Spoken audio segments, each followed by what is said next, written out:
আবু হুরায়রা রাদিয়াল্লাহু তাআলা আনহু বলেন, রাসূল সাল্লাল্লাহু আলাইহি সাল্লাম বলেছেন, আফজালুস সিয়াম বাদা রমাজান শাহরুল্লাহিল মুহররম। রমাজানের পরে সবচেয়ে উত্তম সিয়াম হচ্ছে মুহররমের সিয়াম। আবু হুরায়রা রাদিয়াল্লাহু তাআলা আনহু বলেন, রাসূল সাল্লাল্লাহু আলাইহি সাল্লাম মদিনায় আসলেন, তখন দেখলেন মদিনার লোকেরা সিয়াম পালন করছে। আল্লাহ রাসূল বললেন, বলো তোমরা এটা কিসের সিয়াম পালন করো? তখন তারা বললেন, এই দিন মুহররমের 10 তারিখে আল্লাহ তাআলা আনজা মূসা কওমাহু, মূসা এবং তার সম্প্রদায়কে বাঁচিয়ে দিয়েছেন। ও গাররাকা ফিরআউন কওমাহু, আল্লাহ তাআলা ফিরআউন এবং তার সম্প্রদায়কে কুলজুম সাগরে ডুবিয়ে দিয়েছেন। আল্লাহ তাআলা ফিরআউন এবং তার সম্প্রদায়কে এই দিনে কুলজুম সাগরে ডুবিয়ে দিয়েছেন। ফাসামা মূসা শুকরান, মূসা আলাইহিস সালাম শুকরিয়া আদায়ের জন্য এই দিন সিয়াম থেকেছিলেন। আল্লাহ, তুমি ফেরাউনকে ডুবিয়ে দিলে, এত শক্তিশালী ক্ষমতাধর ব্যক্তি সদল বলে, আর আমাকে বাঁচিয়ে দিলে, আমি তোমার কি শুকরিয়া আদায় করতে পারি? আমি সিয়াম পালন করে তোমার দরবারে শুকরিয়া আদায় করছি। আমরাও শুকরিয়া আদায়ের জন্য সিয়াম পালন করি। তখন মুহাম্মদ সাল্লাল্লাহু আলাইহি সাল্লাম বললেন, আরে শোনো শোনো, আরে ইহুদি খ্রিস্টান শোনো, নাহনু আউলা ওয়া আহাক্কু মিনকুম, তোমাদের চেয়ে আমরা বেশি হক রাখি মুহররমের 10 তারিখে সিয়াম পালন করব শুকরিয়া আদায়ের জন্য। আমরা মুহররমের 10 তারিখে সিয়াম পালন করব শুকরিয়া আদায়ের জন্য। সাহাবীগণ বললেন, আল্লাহর নবী থামেন থামেন, আল্লাহর নবী থামেন, আপনি বলেছেন যে তোমাদেরকে ইহুদি খ্রিস্টানদের বিরোধিতা করতে হবে। এই দিনকে ইহুদিরা বড় মনে করে, তাই তো তারা সিয়াম পালন করে। ফেরাউন ডুবে গেছে, মূসা বেঁচে গেছেন। ফেরাউন ডুবে গেছে, মূসা বেঁচে গেছেন, তার কারণে তারা শুকরিয়া আদায় করে। এই দিনকে তারা বড় মনে করে। আমরা যদি সিয়াম থাকি তাহলে তাদের সাথে মিলে গেলাম। আপনি বলেছেন তাদের বিরোধিতা করতে হবে। তখন তিনি বললেন, পৃথিবীর জনগণ শুনে রেখো, লাইন বাকাইতু সানাতাল কাবেলা, আমি যদি সামনে বছর বেঁচে থাকি, লা সুমান্না তাসিয়া, তাহলে আমি মুহররমের 9 তারিখও সিয়াম থাকবো। 9 তারিখ হবে বিরোধিতা আর 10 তারিখ হবে শুকরিয়া। পৃথিবীর মানুষ শুনে রাখো, 9 তারিখও সিয়াম থাকবো আমি যদি বেঁচে থাকি। 9 তারিখ হবে বিরোধিতা আর 10 তারিখ হবে শুকরিয়া। এই জন্য মুহররমের 2 দিন সিয়াম থাকা হয়। হাফসা রাদিয়াল্লাহু তাআলা আনহা বলেন, রাসূল সাল্লাল্লাহু আলাইহি সাল্লাম বলেছেন, আর বললাম ইয়াদাহুন্না, রাসূল সাল্লাল্লাহু আলাইহি সাল্লাম 4টা জিনিস কখনো ছাড়তেন না। আল্লাহর নবী 4টা জিনিস কখনো ছাড়তেন না। 1 সমা আশুরা, মুহররমের 10 তারিখের সিয়াম। 2 ওয়াল আসরে, জুলহিজ্জার 1 থেকে 9 পর্যন্ত সিয়াম। জুলহিজ্জার কুরবানির মাসের 1 তারিখ থেকে 9 পর্যন্ত সিয়াম। 3 সালাসাত আইমিন মিন কুল্লি শাহরিন, প্রত্যেক মাসে 3 দিন সিয়াম। 4 রাকাতাল ফজরে, ফজরের 2 রাকাত সুন্নাত। এই 4টা জিনিস আল্লাহর নবী কখনো ছাড়তেন না। 1 মুহররমের 10 তারিখের সিয়াম, 2 জুলহিজ্জার 1 থেকে 9 পর্যন্ত সিয়াম, 3 প্রতি মাসে 3 দিন সিয়াম, 4 ফজরের 2 রাকাত সুন্নাত। এই 4টা আল্লাহ রাসূল কখনো ছাড়তেন না। বলছিলাম মুহররমের এই 2 দিন সিয়াম পালন করি। রাসূল সাল্লাল্লাহু আলাইহি সাল্লাম বলেন, সিয়ামে আশুরা আরাতে সিওয়াল্লাহি আইয়ুকাফিরা সালাতাল্লাতি কাবলাহু, কেউ যদি মুহররমের 10 তারিখে সিয়াম থাকে, 9 তারিখে সিয়াম থাকে, তাহলে তার বিগত 1 বছরের পাপ ক্ষমা হয়ে যাবে। রাসূল সাল্লাল্লাহু আলাইহি সাল্লাম বলেন, সিয়ামে আরাফা, কেউ যদি আরাফার 1 দিন সিয়াম থাকে, 1 বছর আগে 1 বছর পরে 2 বছরের পাপ ক্ষমা হয়ে যাবে। রাসূল সাল্লাল্লাহু আলাইহি সাল্লাম বলেন, সালাসাত আইয়ামিন মিন কুল্লি শাহরিন কাসিয়ামিদ দাহরি কুল্লিহি, কেউ যদি প্রত্যেক মাসে 3 দিন সিয়াম থাকে, সারা বছর সিয়াম থেকে যা নেকি হবে, 3 দিন সিয়াম থাকলে তাই নেকি হবে।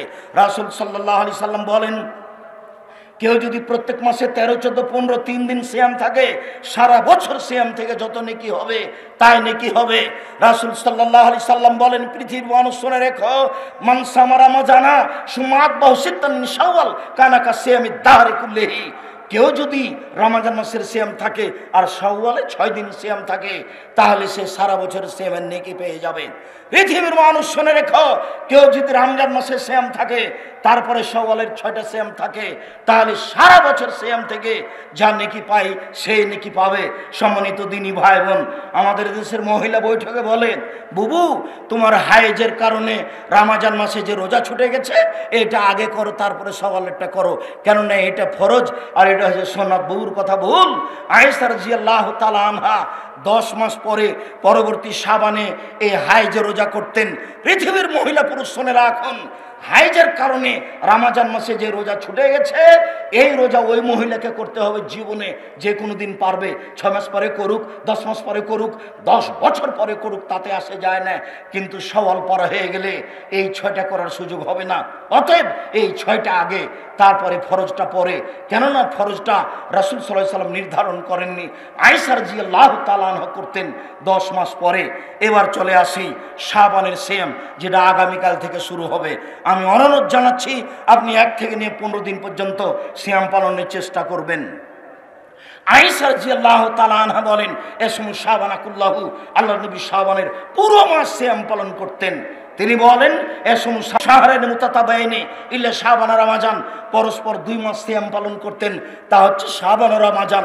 এই 2 মাস ছাড়া তিনি পরস্পর 2 মাস সিয়াম পালন করতেন না। আমি উম্মু সালমা আল্লাহ রাসূলের স্ত্রী বলছি, পৃথিবীর মানুষ শুনে রেখো, আল্লাহর নবী 2 মাস পরস্পর সিয়াম পালন করতেন, তা হচ্ছে রমাজান, তা হচ্ছে শাবান।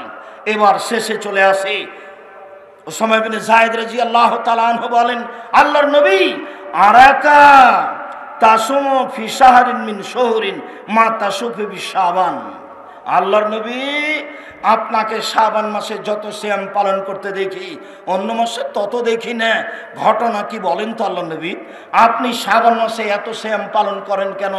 তখন আল্লাহ রাসূল বলছেন, শোনো, যাকা শাহরুন বাইনা রজব ও রমাজান, এই একটি মাস রজব ও রমাজানের মাঝে, শাবান একটি মাস রজব ও রমাজানের মাঝে, শাবান একটি মাস রজব ও রমাজানের মাঝে, এক ফুলনাস ফিহে, মানুষ এতে গাফেল থাকে।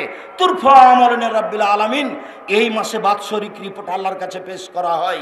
পৃথিবীর মানুষ শুনে রেখো, এই মাসে বাৎসরিক রিপোর্ট আল্লাহর কাছে পেশ করা হয়। অনা উহিব্ব, আমি ভালোবাসি, আইরফা আমালি ওয়ানা সায়েম, আমার যখন রিপোর্ট পেশ করা হবে আল্লাহর কাছে, তখন আমি সেম।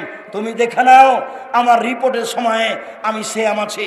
বাৎসরিক রিপোর্ট সেম অবস্থায় দিলাম, আমি ভালোবাসি আমার রিপোর্টটা পেশ হোক সেম অবস্থায়। এই জন্য আমি এই শাবান মাসে এত বেশি বেশি সিয়াম পালন করি। সিয়াম পালন করি তার জানা ছিল না সেদিন 15ই শাবান। কিভাবে ভারত, বাংলাদেশ, পাকিস্তানের হুজুরেরা জেনে নিলেন সেদিন 15ই শাবান। তাই তারা কলকারখানা, অফিস আদালত, কোর্ট কাছারি, শিক্ষা প্রতিষ্ঠান সব কিছু বন্ধ করে 15ই শাবান সিয়াম পালন করে। প্রমাণে হাদিসগুলি জাল।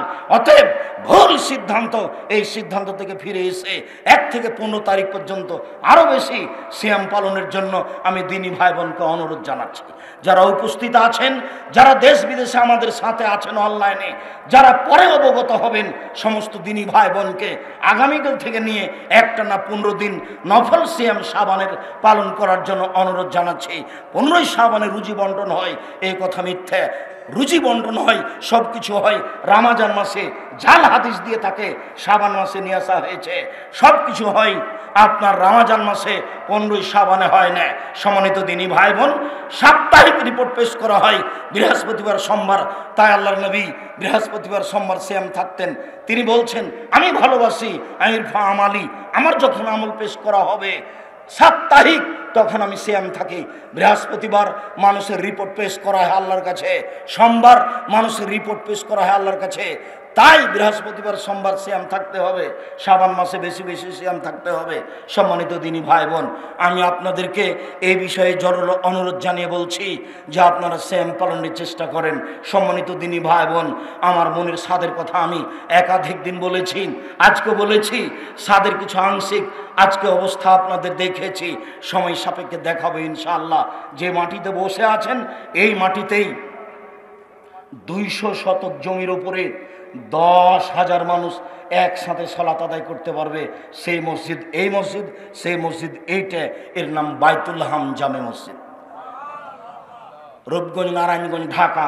অস্থায়ীভাবে মসজিদ চালু করা হচ্ছে আগামীকালকে ইনশাল্লাহ। যেটা আপনার পাশে দেখতে পাচ্ছেন, কিছু অংশ টিন দেওয়া আছে, কিছু অংশ বাকি আছে। এটা হচ্ছে অস্থায়ী মসজিদ। আর এই জায়গার উপরে এখান থেকে রাস্তা পর্যন্ত আপনার মসজিদ নির্মাণ হবে, যার একতলায় 10,000 মুসল্লি একসাথে সালাত আদায় করতে পারবেন। সম্মানিত দিনী ভাই বোন, আমরা আশা করছি জামিয়া সালাফিয়া হাটাবো, বীর হাটাবো, রূপগঞ্জ, নারায়ণগঞ্জ, ঢাকা প্রায় 50 বিঘা জমির উপরে অবস্থান করবে ইনশাআল্লাহ। জামিয়া সালাফিয়া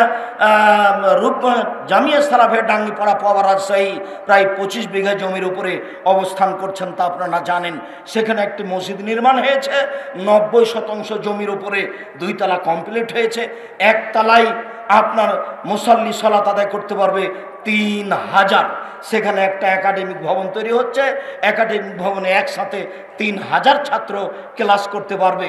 এছাড়াও আপনাদের এই প্রতিষ্ঠান, ওই প্রতিষ্ঠানে, 2 প্রতিষ্ঠানে ছাত্রছাত্রী রয়েছে প্রায় 4000, তাতে 350 এতিম ও অসহায় মানুষ রয়েছে, 500 জন অসহায় ছেলে রয়েছে, আর প্রায় 250 জন শিক্ষক শিক্ষিকা রয়েছে। প্রতি মাসে বেতন লাগে প্রায় 24 লক্ষ। কিভাবে হয় আমি তা নিজেও জানি না। যার জন্য আমি বলি যে ঢাকা, নরসিংদী, নারায়ণগঞ্জ, মানিকগঞ্জ, মুন্সিগঞ্জ, গাজীপুর, বৃহত্তর ঢাকার মানুষ, আপনারা যদি মনে করেন যে জামিয়া সালাফিয়ায় আমি টাকা দিব না, তাহলে জামিয়া সালাফিয়া গড়বে, ইনশাল্লাহ গড়বেই গড়বে। আপনার টাকা ছাড়া জামিয়া সালাফিয়া তৈরি হোক, এটা আমি চাইনি। আমি চেয়েছি পতিতালয়ের মহলে যদি কুকুরকে পানি পান করে জান্নাত পেতে পারে, আমি জামিয়া সালাফিয়া 10 টাকা দান করে জান্নাত কিনবো ইনশাআল্লাহ। এ দেশের সঠিক আকীদার প্রতিষ্ঠান, স্বার্থ ছাড়াই প্রতিষ্ঠান। আমি একজন নিঃস্ব মানুষ, কচুর পাতার পানি হয়ে দিন কাটাচ্ছি। না আমার দলীয় ক্ষমতা আছে, না আমার আর্থিক ক্ষমতা আছে, না আমার সামাজিক ক্ষমতা আছে, না আমার বংশীয় ক্ষমতা আছে। আমি একটা কচুর পাতার পানির মতো নিঃস্ব মানুষ আপনাদের সামনে দাঁড়িয়ে বলি, পৃথিবীর মানুষ, জাতি শুনে রাখুন, আমি আব্দুর রাজ্জাক বিন ইউসুফ মানুষকে পরকালমুখী করার উদ্দেশ্যে এই পদক্ষেপ নিয়েছি। আমি বলেছি আল্লাহে আল্লাহর কসম, আল্লাহে আল্লাহর কসম, আল্লাহে আল্লাহর কসম, 90 সাল থেকে এখন পর্যন্ত আমি কোনোদিন অপ্রয়োজনীয় বাক্য বলিনি। 90 সাল থেকে আজ পর্যন্ত আমি কোনোদিন কেসা কাহিনী বলিনি। 90 সাল থেকে আজ পর্যন্ত আমি কোনোদিন কোনো মাঝহাবের বিরুদ্ধে কথা বলতে যাইনি। 90 সাল থেকে এখন পর্যন্ত আমি কোনোদিন সরকার বিরোধী কথা বলিনি। 90 সাল থেকে এখন পর্যন্ত আমি কোনোদিন মানুষের কাছে পথ খরচ পাথেও চাইনি। 90 সাল থেকে এখন পর্যন্ত আমি মানুষের কাছে কোনোদিন পরিচয় দিইনি।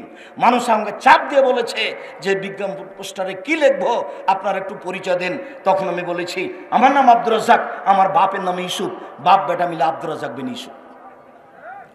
এর চেয়ে আমি বেশি কোনোদিন মানুষকে বলিনি। কেউ যদি প্রমাণ দিয়ে দিতে পারে যে আব্দুর রাজ্জাক সাহেব একদিন তার পূর্ণ পরিচয় আমাকে দিয়েছিলেন, প্রমাণ হয়ে গেলে আমি জাতির সামনে আর কোনোদিন বক্তব্য দিব না। আমি আপনাদের জামিয়া সালাফিয়ার একসঙ্গে খাই না, যদি খাই তাহলে তার টাকা দিয়ে দিই, যাওয়ার সময় ফাইল আছে দেখে যাবেন। আব্দুর রাজ্জাক বিন ইউসুফ ফাইল আপনাদের জামিয়া সালাফিয়া আমি একসঙ্গে খেয়েছি, আমি টাকা দিইনি এরকম প্রমাণ নাই। যদি প্রমাণ হয়ে যায় তাহলে আমি বুঝতে পারিনি, আমি ভুলে গেছি, তাহলে যারা খাওয়ায় তাদের ভুল থাকতে পারে। আমি সজ্ঞানে জেনে শুনে আপনাদের জামিয়া সালাফের এক সরিষা সরি পরিমাণ সুবিধা ভোগ করব না ইনশাআল্লাহ। আমি চাচ্ছি আল্লাহ তুমি এই জামিয়া সালাফেকে কবুল করো, আমার ভুলের কারণে, আমার ত্রুটির কারণে তুই জামিয়া সালাফের ক্ষতি করো না।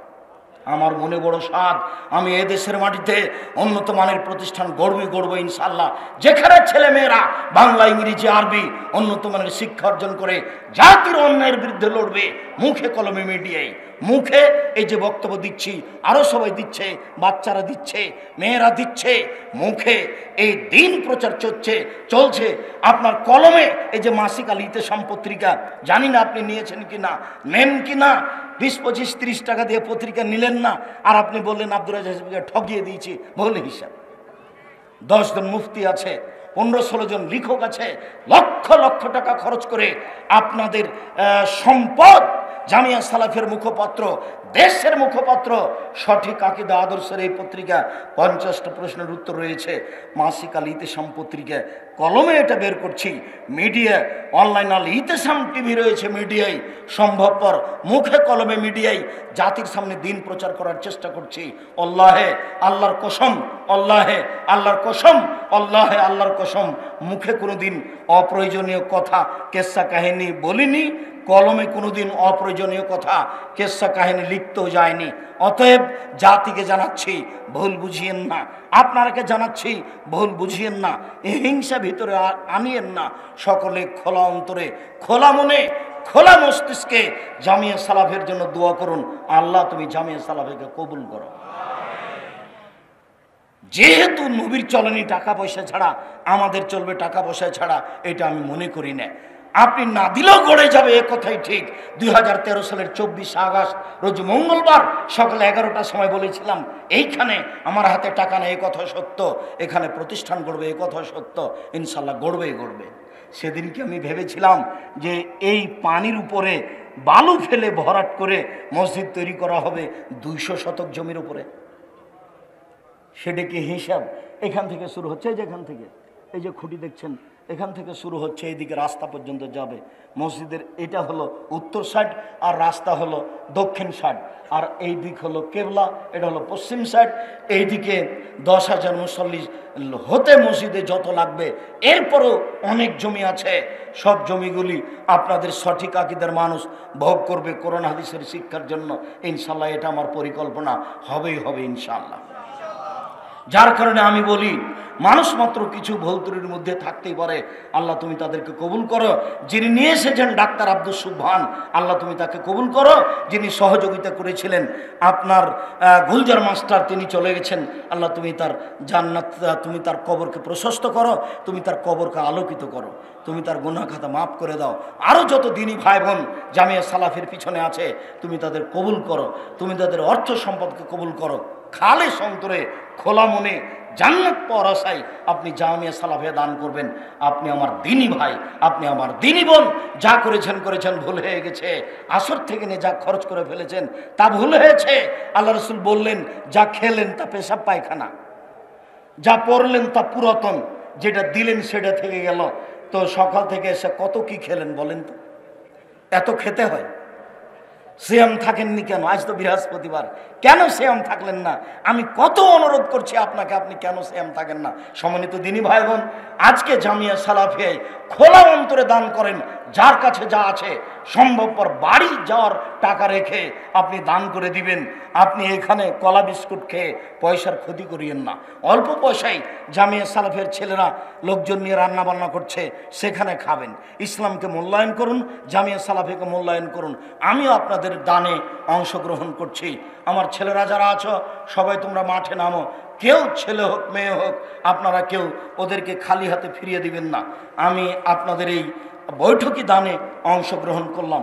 এই ছেলেরা কে আছো যারা স্টেজে আছেন, সবাই আপনারা অংশগ্রহণ করবেন। ছেলেরা কোথায়? ওই যে আমাদের ছেলেরা আপনাদের পিছনে আসছে। আপনি খালি থাকবেন না।